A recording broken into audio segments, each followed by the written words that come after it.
Assalamualaikum warahmatullahi wabarakatuh. Alhamdulillahilladzi hadana li hadza wa ma kunna linahtadiya laula an hadanallah. Laqad ja'at rusulu rabbina bil haqq wa nudu an tilkumul jannatu uristumuha bima kuntum ta'malun.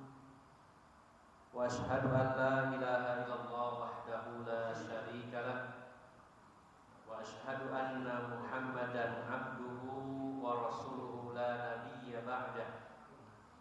Allahumma salli wa sallim wa barik ala nabiyyina Muhammadin wa ala alihi wa sahbihi ajma'in. Wa qala Allah ta'ala fi kitabihil karim, ya ayyuhalladzina amanu taqullaha haqqa tuqatih wa la tamutunna illa wa antum muslimun, amma ba'd. Bapak-bapak dan ibu-ibu, saudara-saudari yang dimuliakan Allah Subhanahu wa taala, mari kita senantiasa bersyukur kepada Allah Subhanahu wa taala. Pada malam hari ini tanpa terasa sudah sebulan yang lalu kita berkumpul di tempat ini, dan pada malam hari ini kembali bertemu berkumpul di dalam majelis yang mulia, dalam majelis yang penuh kebaikan, di dalam majelis yang penuh barakah Allah Subhanahu wa taala. Tidak lain kita hadir di tempat ini, kita berniat untuk bersama-sama thalabul ilm, sama-sama belajar tentang agama Allah Subhanahu wa taala, dan juga berusaha agar kita selalu istiqomah di atas hidayah Allah Subhanahu wa taala. Cara yang paling efektif agar kita senantiasa istiqomah di atas hidayah Allah Subhanahu wa taala adalah dengan menghadiri majelis ilmu. Karena di sini kita mendapat nasihat, di sini kita mendengar firman-firman Allah dibaca, sabda-sabda Rasulullah SAW disampaikan, dan di sini kita bertemu, berkumpul bersama saudara-saudara kita yang antara satu dengan yang lainnya saling menguatkan, saling mengokohkan di jalan Allah Subhanahu wa taala. Kita perlu sabar untuk berada di majelis ilmu sampai kematian mendatangi kita. Walaupun seringkali rasa malas itu muncul, sebenarnya ngaji itu penyakitnya cuma satu, yaitu penyakit malas. Beda dengan berangkat perang, ya. Kalau perang pasti banyak alasan membuat orang tidak berangkat, terutama takut mati. Kemudian berat meninggalkan kampung halaman, berat meninggalkan anak dan istri, berat meninggalkan pekerjaan, meninggalkan perdagangan dan lain-lainnya. Tapi kalau ngaji biasanya kendalanya itu paling dominan itu adalah malas. Rasa malas, rasa jenuh. Ini artinya sebenarnya kendalanya itu ringan, bisa diatasi sebenarnya, dibandingkan kalau ibadah-ibadah yang lainnya.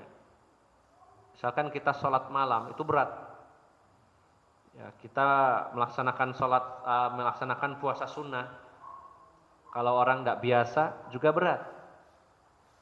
Seharian tidak makan, tidak minum, apalagi suasana sedang sumuk, panas, orang lain pada makan. Kalau Ramadan sama-sama puasa sunnah, orang lain sedang makan enak, kita puasa. Banyak godaan untuk menghalangi kita melakukannya. Tapi kalau ngaji biasanya paling sering itu paling muncul adalah rasa malas. Maka di sini butuh kesabaran, mengalahkan rasa malas, dan kita hadir di majelis ilmu sebentar saja. Perjalanannya kurang lebih bapak-bapak ada yang setengah jam? Ya, tidak ada ya? Paling 15 menit rata-rata ya. Ada yang 5 menit. Ya. Maka sebenarnya perjalanannya anggaplah 15 menit, PP setengah jam, ngajinya tidak sampai 1 jam. Jadi waktunya singkat. Maka mari kita sabar untuk melakukannya. Karena dulu para pendahulu kita ingin mendapatkan satu hadis saja sampai berjalan ribuan kilometer jauhnya. Ada di antara mereka yang sampai pipis darah berjalan di gurun pasir saking capeknya dan panasnya dalam rangka mencari ilmu. Harus mengeluarkan biaya yang tidak sedikit keluar masuk negeri orang. Ingin bertemu dengan seorang ulama harus berjalan yang sangat jauh, bekalnya banyak, resikonya besar. Tapi hari ini Allah memberikan kemudahan-kemudahan untuk kita semuanya, hanya tinggal mengalahkan rasa malas saja, dan kita hadir di majelis ilmu hanya hitungan 1 atau 2 jam secara total. Sudah sholatnya, kemudian perjalanannya, makannya, sudah kurang apa lagi ya. Masya Allah, ini udah luar biasa. Ya, ini mudah-mudahan sebagai bentuk kemudahan dari Allah Subhanahu wa taala. Ngajinya dekat, cuma sebentar, selesainya juga makan, ya, minum dan ngobrol. Jadi alhamdulillah, ini adalah kemudahan dari Allah Subhanahu wa taala. Maka mari kita bersama-sama menghilangkan rasa malas untuk belajar agama, karena ini penting, terutama agar kita bisa terjaga keistiqomahan ini di jalan Allah Subhanahu wa taala. Bapak Ibu jamaah sekalian yang dimuliakan Allah Subhanahu wa taala, malam hari ini sebagai penutup dari kitab tentang amar ma'ruf nahi mungkar, sebagai tambahan, kita akan membahas satu tema, yaitu tentang syubhat dalam amar ma'ruf nahi mungkar. Syubhat dalam dunia dakwah. Kita ketahui bahwa Ibu jamaah sekalian, bahwa syubhat itu bahasa mudahnya adalah remeng-remeng, samar-samar, kabur. Bisa jadi itu berkaitan dengan perkara antara halal dan haram, pertengahannya. Ya. Sebagaimana saya kutip sebuah hadis yang populer dalam kitab Al-Arba'in Nawawi, hadis nomor 6, dari Abu Abdillah Nu'man bin Bashir radhiyallahu anhu. Beliau berkata, sami'tu Rasulullah sallallahu alaihi wasallam yaqul, saya telah mendengar Rasulullah sallallahu alaihi wasallam bersabda, innal halala bayyinun wa innal haramu bayyinun. Innal halala bayyinun wa innal harama bayyinun. Yang halal itu sudah jelas dan yang haram juga jelas. Kemudian wa bainahuma umurun mustabihatun la ya'lamuhunna katsirun minan nas. Di antara yang halal dan haram itu ada perkara-perkara yang syubhat, samar-samar. Artinya belum jelas halal atau haramnya. Dan kebanyakan manusia tidak tahu. Jadi Bapak Ibu jamaah sekalian yang dimuliakan Allah Subhanahu wa taala, ada kalanya kalau kita bahas syubhat, inilah sesuatu yang belum jelas kehalalan maupun keharamannya. Dan itu sifatnya relatif, artinya mungkin bagi sebagian orang ini masih remeng-remeng, masih belum jelas, tapi bagi sebagian yang lain sudah jelas. Bagi orang-orang yang berilmu, ilmunya mendalam, sudah jelas ini halal, ini haram. Tapi bagi orang-orang awam misalkan, ini masih bingung, halal apa haram ya? Sehingga sifatnya relatif. Tetapi pada intinya, bagi siapapun yang melihat di hadapannya ada perkara yang syubhat, maka meninggalkannya lebih baik, ya, demi menjaga agama dan kehormatan dirinya. Ini kalau bicara syubhat seputar halal dan haram. Namun kata-kata syubhat ini juga digunakan terkait perkara-perkara yang batil tapi dikemas kebaikan. Ini sangat berbahaya. Jadi ada perkara-perkara yang batil, artinya kesalahan, tapi dikemas al-haq. Al-batil dikemas al-haq. Dalamnya kebatilan tapi bajunya adalah yang benar. Maka Bapak Ibu jamaah sekalian, syubhat ini sangat berbahaya. Masih lebih jelas mending ini boleh, ini enggak boleh. ini kebenaran, ini kebatilan. Tapi kalau syubhat, seolah-olah ini kebenaran, tapi ternyata itu kebatilan. Sehingga banyak menipu manusia. Biasanya syubhat-syubhat seperti ini, kebatilan-kebatilan yang dibungkus dengan dalil yang disalahgunakan. Sehingga orang berpikirnya kan ada dalilnya. Sehingga dia akan mengikutinya. Kalau ini disebutkan, wah ini batil, pasti orang akan lari, menolak. Maka kenapa orang-orang banyak yang mengikuti aliran-aliran yang sesat? Apa bisa mereka kok mengikutinya? Karena subhat-subhat ini. Kalau tanpa dalil, tanpa sesuatu yang meyakinkan, tidak mungkin orang ikut. Maka kalau orang mempromosikan kebatilan, itu biasanya lebih sulit daripada mempromosikan subhat. Kebatilan tapi ditutupi, dikemas dengan kemasan yang hak, sehingga orang mengikutinya. Dan ini yang paling berbahaya tentu dalam masalah akidah, dalam masalah usul atau pokok-pokok agama, dalam masalah-masalah keimanan. Ya.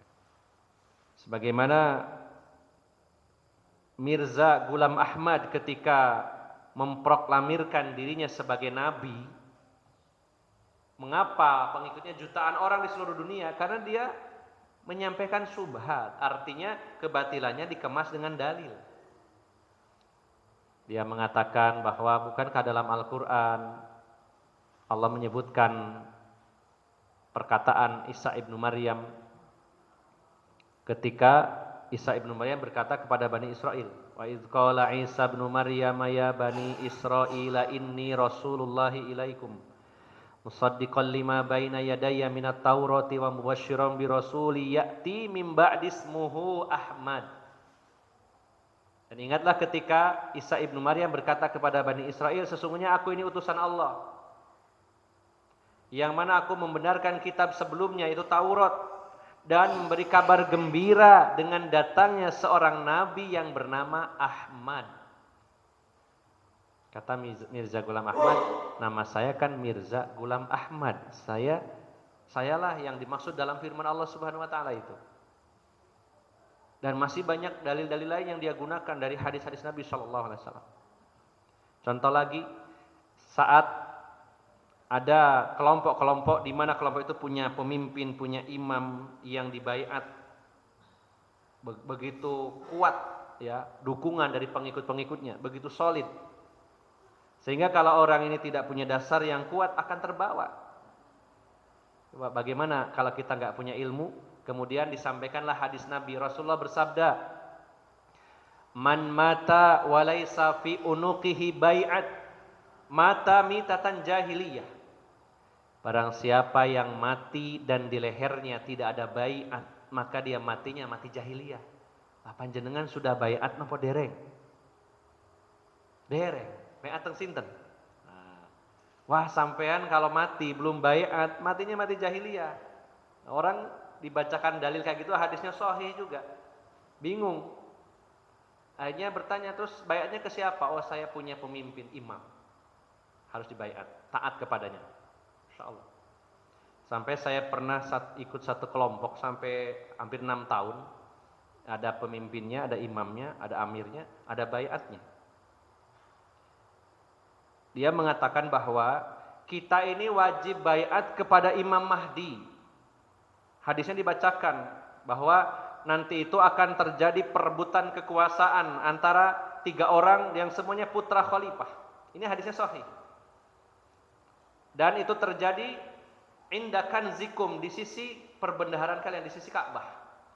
Akan terjadi perebutan kekuasaan 3 putra mahkota di Arab Saudi.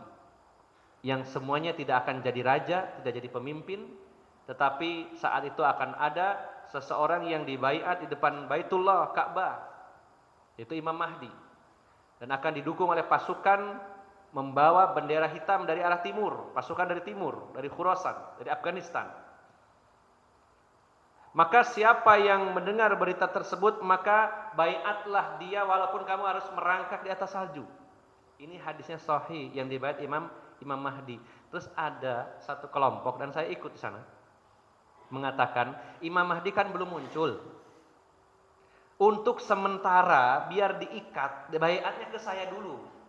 Nah, nanti kalau Imam Hadinya muncul akan saya serahkan kepadanya gitu. Wah, saya ikut itu 5 tahun 6 tahun ngaji. Ya, hadis-hadisnya yang disampaikan ada kitabnya namanya Wihdatul Ummah, Persatuan Umat. Hadis-hadisnya tentang jamaah, tentang baiat, tentang taat kepada pemimpin, terus begitu. Ini namanya syubhat. Dalilnya jelas, dalilnya ada, dalilnya sahih, tapi dipelintir-pelintir sesuai keinginannya. Nah, maka syubhat di akhir zaman ini begitu dahsyat, menyambar-nyambar, dan hati kita lemah Bapak Ibu jamaah sekalian. Kalau jelas ini batil, wah enak, batil, gak mau kita. Ini hak, ini batil, kita tinggalkan yang batil, kita tinggalkan yang hak. Tapi kalau yang batil dikemas dengan yang hak, banyak orang tertipu. Ini termasuk tadi masalah syubhat dalam halal dan haram. La ya'lamuhunna katsirun minan nas. Kebanyakan manusia nggak tahu. Maka dalam bab tentang amar ma'ruf nahi mungkar itu juga kita jumpai adanya syubhat-syubhat. Dan syubhat ini akan beres selesai dengan al-yaqin, yaitu dengan ilmu. Cara menghilangkan syubhat atau mengangkat syubhat itu adalah dengan ilmu, harus diungkap. Jangan dibiarkan. Bagi orang-orang yang berkompeten, memiliki ilmu, harus mengungkap atau mengangkat syubhat tersebut. Sehingga umat ini nggak bingung lagi. Oh, ini ternyata tadinya kayaknya benar, ternyata setelah diungkap, oh salah. Harus ada yang mengungkap. Nah, dalam dunia dakwah amar ma'ruf nahi mungkar, ada beberapa syubhat yang populer, yang nantinya endingnya targetnya adalah supaya orang itu nggak amar ma'ruf nahi mungkar, sehingga dimunculkan syubhat. Jadi targetnya supaya orang meninggalkan amar ma'ruf nahi mungkar, maka dimunculkanlah syubhat-syubhat itu, sehingga akhirnya orang berpikir nggak perlu amar ma'ruf nahi mungkar kalau begitu. Di antara syubhat itu yang pertama, ada sebagian orang mengatakan bahwa kita ini punya kewajiban membiarkan orang lain dan tidak mencampuri urusan mereka. Kan kesannya indah Pak ya. Kita harus membiarkan orang lain dan tidak usah mencampuri urusan mereka yang bersifat pribadi. Jadi tidak usah nyuruh-nyuruh mereka kepada kebaikan, nggak usah mencegah mereka dari kemungkaran yang sedang mereka lakukan. Itu kan kebebasan dia, itu urusannya dia. Kenapa kita ikut campur? Bukankah Allah telah berfirman? Nah, ada dalilnya juga, yaitu dalam surat Al-Baqarah setelah ayat kursi ya, ayat 256. La ikraha fid din. Nggak ada paksaan dalam urusan agama. Jadi nggak boleh maksa-maksa gitu. Ini contohnya syubhat. Jadi ada orang yang mengatakan kita biarkan saja orang lain itu urusan pribadinya, nggak usah disuruh-suruh yang baik. Kalau dia melakukan kemungkaran, dibiarkan saja. Toh itu urusannya dia. Dia punya privasi, dia punya hak. Ya.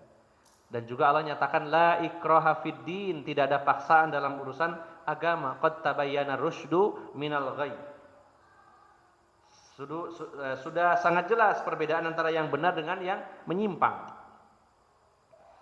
Kalau ini ditelan mentah-mentah oleh orang yang kurang paham, benar juga ya, ngapain kita harus dakwah-dakwah, ngajak-ngajak orang, mencegah keburukannya, itu kan urusannya orang.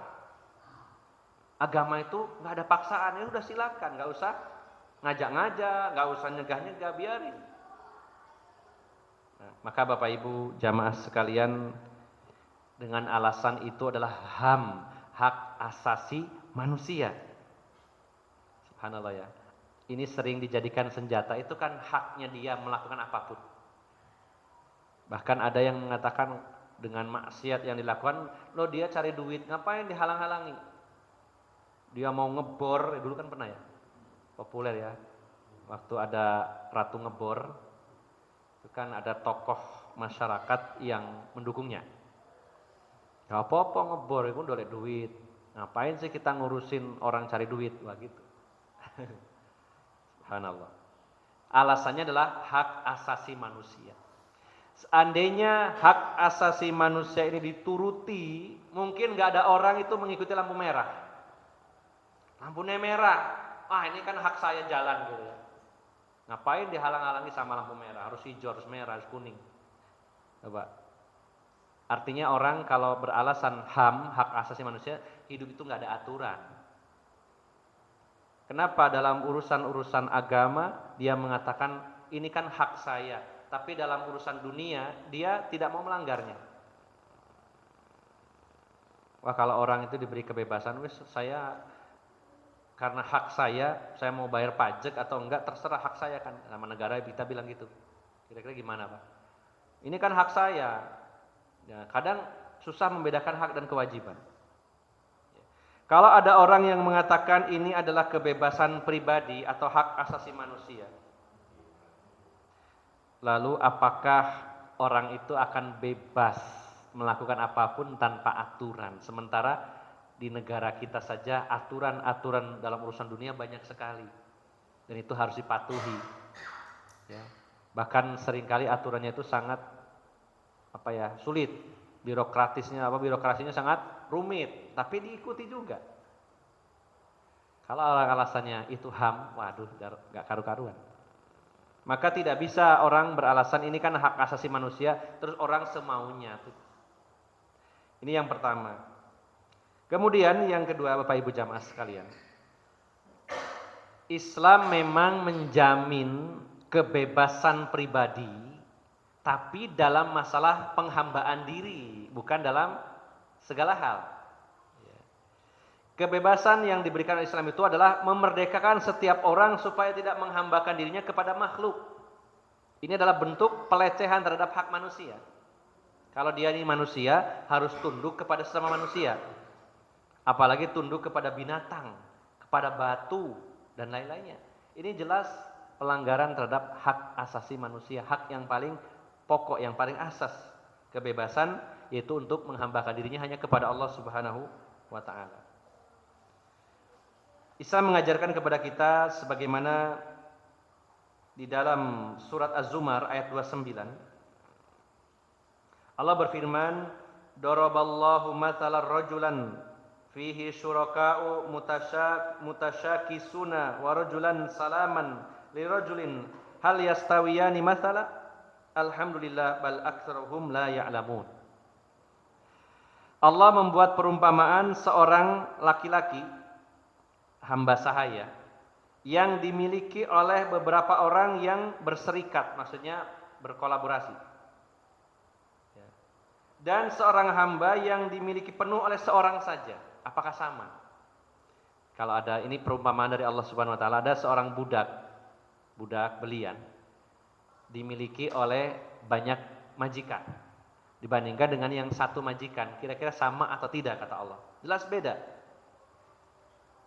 Kalau yang majikannya banyak, namanya hamba, kan harus taat, harus nuruti kemauan majikannya. Majikannya ada 5, hambanya cuma 1. Dia bingung. Yang pertama minta ke utara, yang kedua minta ke selatan, yang ketiga minta ke timur, yang keempat ke barat, yang satunya minta ke atas. Bingung. Namanya juga hamba, harus nurut. Beda dengan yang tuannya cuma 1, kemauannya 1 orang saja.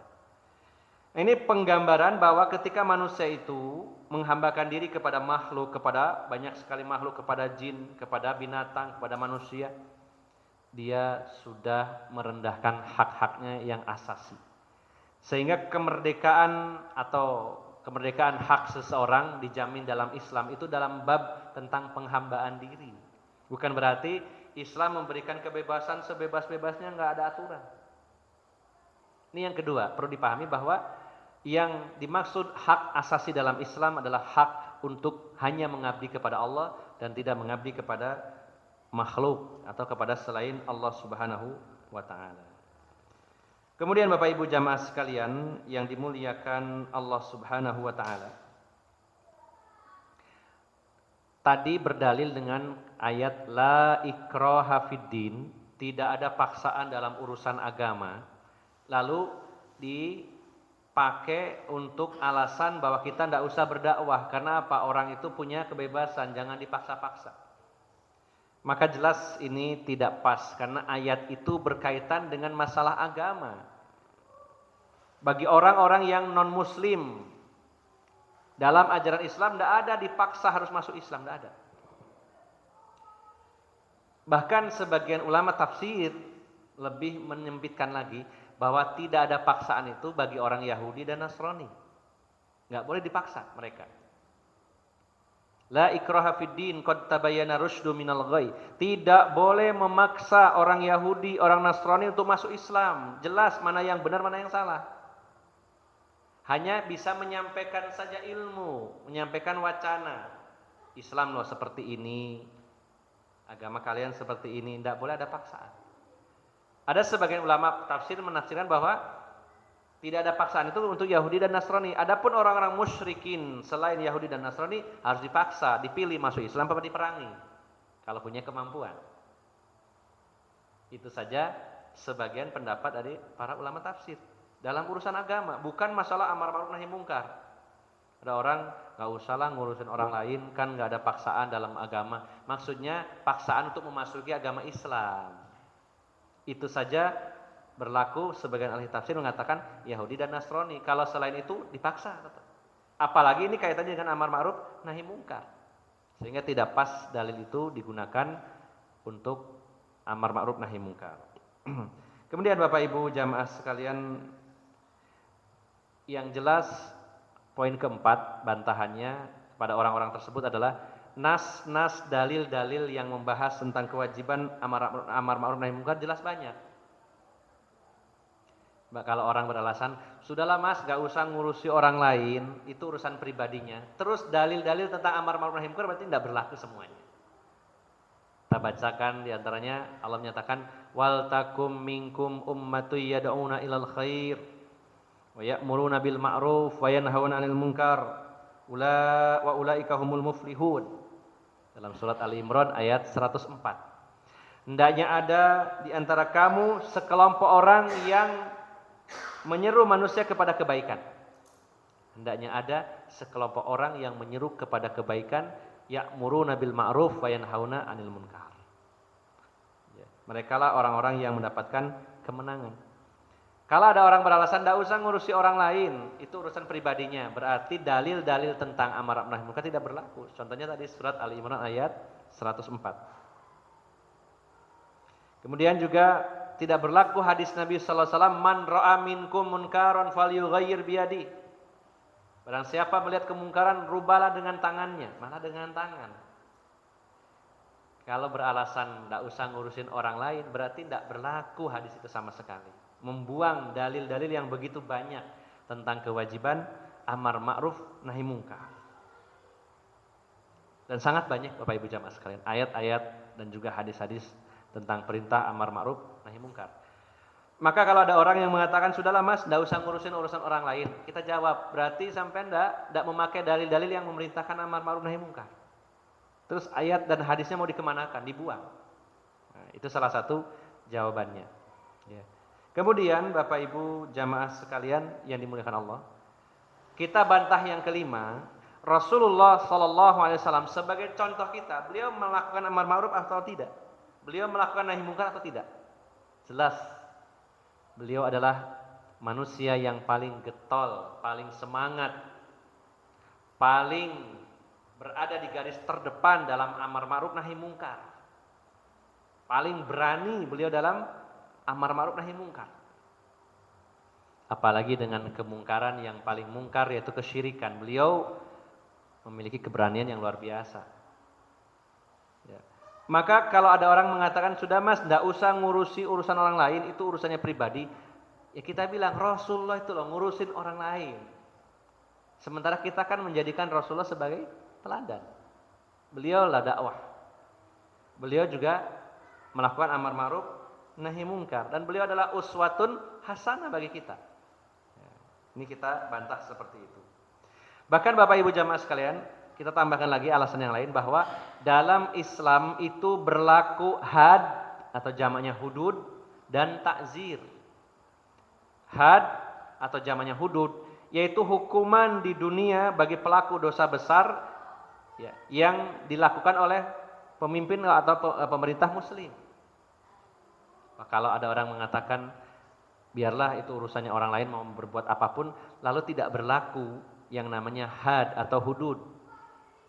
Bagi para pembunuh ada kisos, bagi para pencuri potong tangan, bagi orang yang berzina muhson artinya pernah menikah maka dia dirajam. Bagi yang ghairu muhson dicambuk 100 kali, diusir dari kampung halamannya 1 tahun. Ini adalah had, hudud. Kalau orang itu mengatakan nggak usah ngurusin orang, berarti nggak berlaku yang namanya had atau hudud atau takzir. Kalau takzir ini kebijakan yang diambil oleh pemerintah muslim untuk memberikan hukuman di mana tidak terdapat had di situ.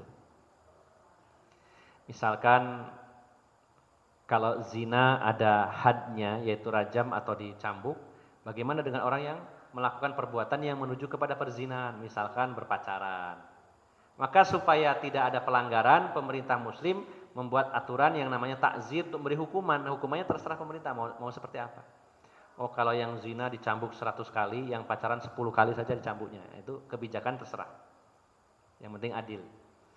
Kalau memang tidak boleh ngurusi urusan orang lain, tidak mungkin ada had atau hudud dan juga takzir yang diterapkan oleh pemerintah muslim. Jadi banyak sekali Bapak Ibu jamaah sekalian bantahan bagi orang yang mengatakan tidak usah ngurusin urusan orang lain. Ini yang pertama. Kemudian subhat yang kedua, contoh lagi dalam masalah amar ma'ruf nahi mungkar. Ada sebagian orang yang mengatakan kita tidak wajib amar ma'ruf nahi mungkar karena Allah memerintahkan kepada kita untuk lebih memperhatikan diri kita sendiri. Ya. Kalau kita ini memperhatikan diri kita sendiri, maka tidak akan berbahaya atau tidak akan membahayakan diri kita. Mereka berdalil dengan firman Allah surat Al-Maidah ayat 105. Allah berfirman, "Ya ayyuhalladzina amanu alaikum anfusakum la yadurrukum man dhalla idza tadaitum." Wahai orang-orang yang beriman, jagalah dirimu karena orang-orang yang sesat tidak akan membahayakan kamu kalau kamu mendapat petunjuk. Ya, jelas ayatnya kata mereka. Nggak usah mikirin orang lain, pikirkan diri sendiri. Kalau kamu menjaga dirimu, orang-orang yang sesat itu loh nggak akan membahayakan dirimu. Kalau kamu mendapat petunjuk dari Allah Subhanahu Wa Taala. Jadi nggak usahlah ngurusin orang lain, urusi diri sendiri, maka kamu tidak akan mendapat bahaya apapun. Kalau kamu mendapat petunjuk dari Allah Subhanahu Wa Taala. Maka Bapak Ibu jamaah sekalian yang dimuliakan Allah Subhanahu Wa Taala, sebenarnya ayatnya sudah sangat jelas. La yadurrukum kaiduhum idah tadaitum. Mereka tidak akan membahayakan kamu orang-orang yang sesat itu kalau kamu mendapat petunjuk. Ciri-ciri orang yang mendapat petunjuk adalah orang yang melakukan amar ma'ruf nahi mungkar. Dengan dia tidak amar ma'ruf nahi mungkar, berarti dia tidak dapat petunjuk dari Allah Subhanahu Wa Taala. Maka Bapak Ibu jamaah sekalian yang dimuliakan Allah Subhanahu Wa Taala, berarti ayat ini hanya dipaksakan supaya ada seolah-olah ada dalil gitu ya. Udahlah urusi diri sendiri, nggak akan membahayakan kamu. Mereka siapapun tidak akan bisa membahayakan kamu. Tapi dia lupa bahwa kalimatnya adalah idah tadaitum, kalau kamu mendapatkan petunjuk dari Allah Subhanahu Wa Taala. Allah sudah menunjukkan dalam Al-Quran, inilah kewajiban amar ma'ruf nahi mungkar. Rasulullah menunjukkan dalam hadis-hadisnya, ini kewajiban amar ma'ruf nahi mungkar. Tapi dia tidak mengikuti petunjuk itu. Berarti tetap membahayakan dirinya karena dia tidak di atas hidayah Allah Subhanahu Wa Taala. Kemudian Bapak Ibu jamaah sekalian yang dimuliakan Allah Subhanahu Wa Taala, di samping itu juga sangat banyak dalil-dalil yang memerintahkan kepada kita bahwa kita tidak boleh sholih sendirian, harus mengajak orang lain juga sholih. Seperti yang pernah saya sampaikan bahwa yang menahan azab Allah Subhanahu Wa Taala dan kemurkaannya bukan karena kesolihan seseorang, bukan hanya orang-orang ini sholih semuanya, tapi harus ada orang-orang yang muslih. yaitu membuat orang lain dan dirinya saleh. Ya. Membuat dirinya dan orang lain saleh. Maka Bapak Ibu jamaah sekalian yang dimuliakan Allah Subhanahu wa taala, orang yang mengatakan bahwa urusi diri sendiri, artinya seolah-olah yang penting kamu soleh. Kita bantah, tidak bisa seperti itu. Tidak bisa menahan murka Allah kalau orang ini hanya sekedar soleh, tapi harus menjadi orang yang muslih, yaitu orang yang melakukan perbaikan, baik untuk dirinya maupun orang lain. Ini sebagai bantahan kepada mereka. Kemudian yang ketiga, Bapak Ibu jamaah sekalian,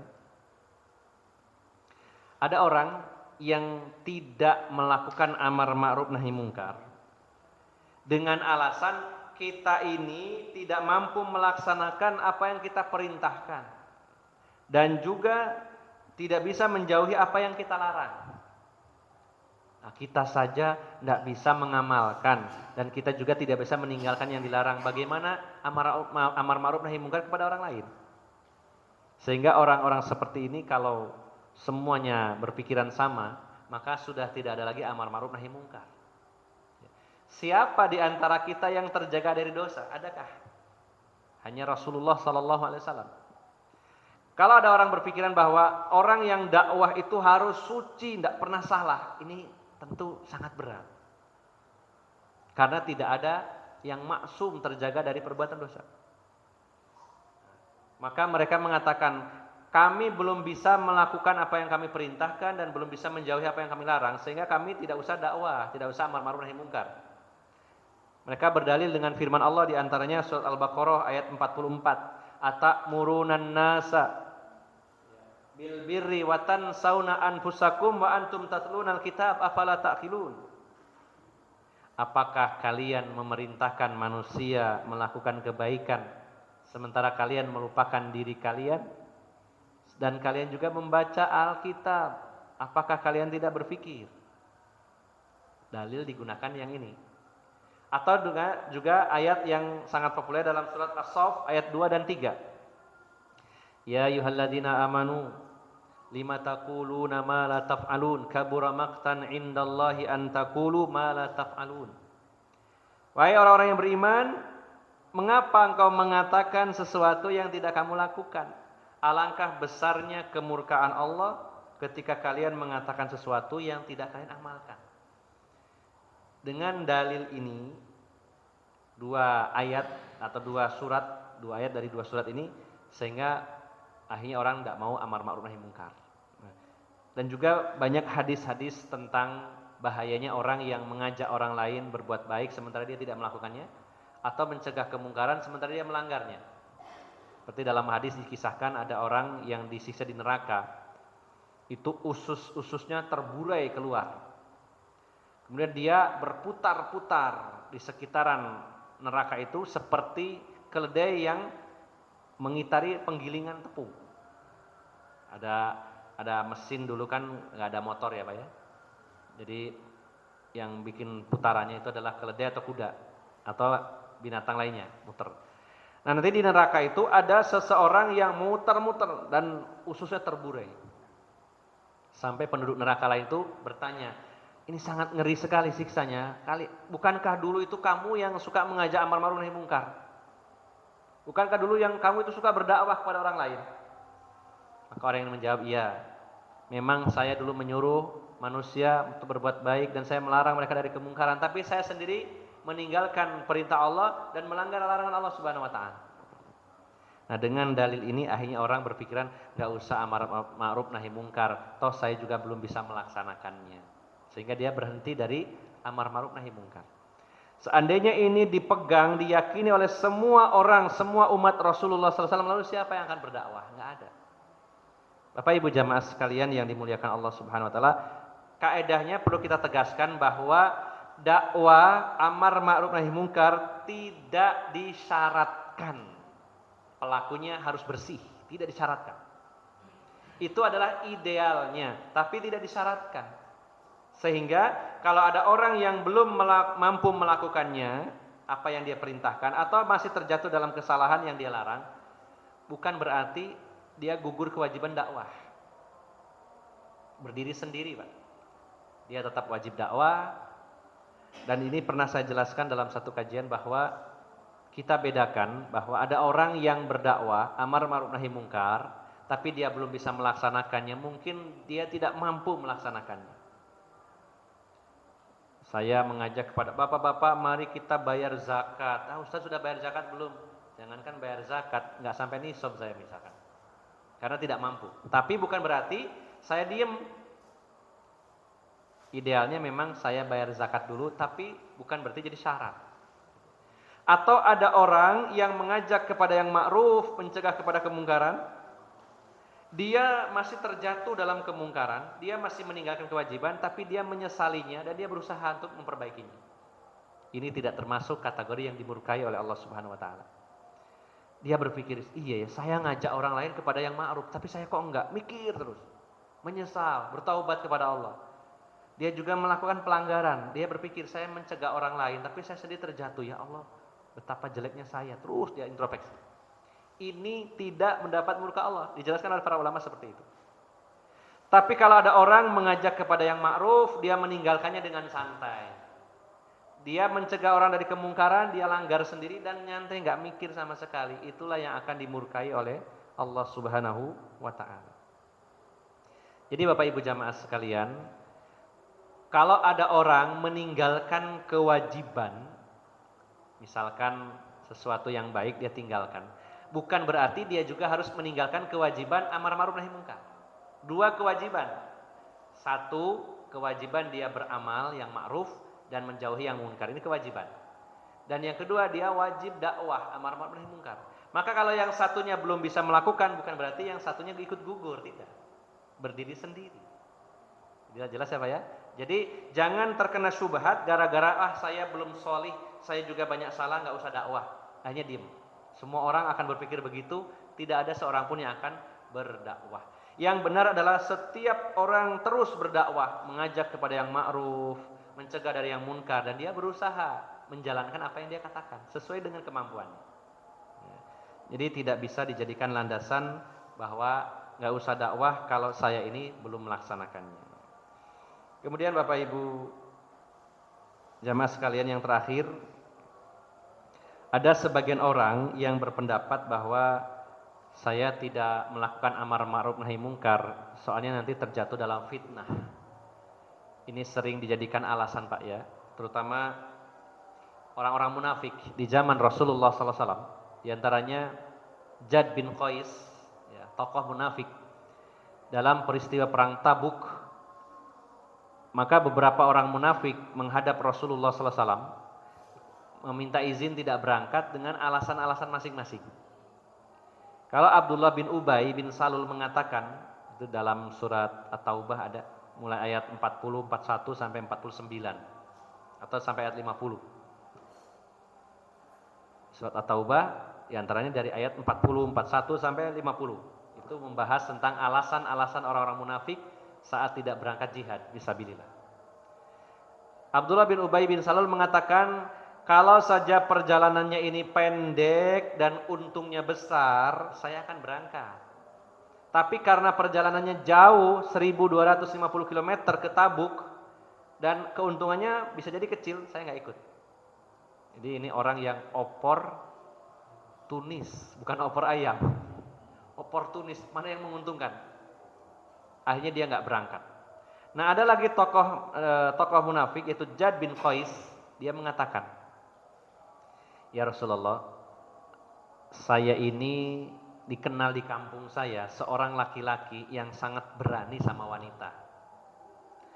Artinya saya ini dikenal di kampung saya orang atau laki-laki yang mudah tergoda wanita. Saya mudah terjebak, terfitnah oleh wanita.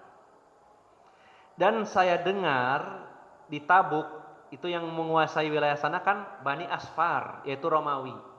Kabarnya wanitanya cakep-cakep, cantik-cantik. Nah kalau saya ikut perang, berangkat ke sana bersama engkau dan kaum muslimin, saya khawatir saya terfitnah. Jadi saya izin gak berangkat. Nah, banyak orang beralasan untuk melakukan kebaikan, alasan takut kena fitnah, sehingga dia tidak jadi melakukan kebaikan. Wah ini di kampung saya ada janda, umurnya 35, anaknya 2, miskin. Mau saya bantu, tapi saya takut kena fitnah, akhirnya nggak dibantu. Dibiarkan dia kesusahan. Padahal masih banyak solusi-solusi lain. Banyak orang terhalang dari perbuatan baik dengan alasan fitnah. Maka termasuk orang munafik tadi, Zaid bin Qais, Allah menyatakan, wa minhum may yaqulu dzanli wala taftini. Ya. Wahai Rasulullah, atau Allah menyatakan di antara mereka ada yang mengatakan, izinkanlah saya Rasulullah untuk tidak berangkat karena saya takut terfitnah. Ala fil fitnati saqatu, sungguh mereka dengan tidak berangkat sudah terfitnah. Jadi kalau ada orang mau amar ma'ruf nahi mungkar, nanti daripada timbul fitnah, nanti kalau timbul gejolak bagaimana ya? Nanti kalau saya dakwah akan muncul keributan, akan ada gesekan di masyarakat dan bla bla bla dan lainnya. Itu fitnah semuanya, berbahaya. Mending saya nggak dakwah saja. Justru dengan tidak berdakwah sudah jatuh dalam fitnah. Kalau berdakwah mungkin bisa jadi terjatuh dalam fitnah atau tidak. Tapi dengan tidak berdakwah sudah jelas jatuh dalam fitnah. Seperti tadi gambarannya adalah, ini ada janda umurnya 35, masih lumayan muda ya. Terus terkenal lumayan, wajahnya cantik, anaknya 2, yatim, ya, suaminya meninggal, miskin. Nanti kalau saya bantu, saya takut terfitnah, gak usah dibantu.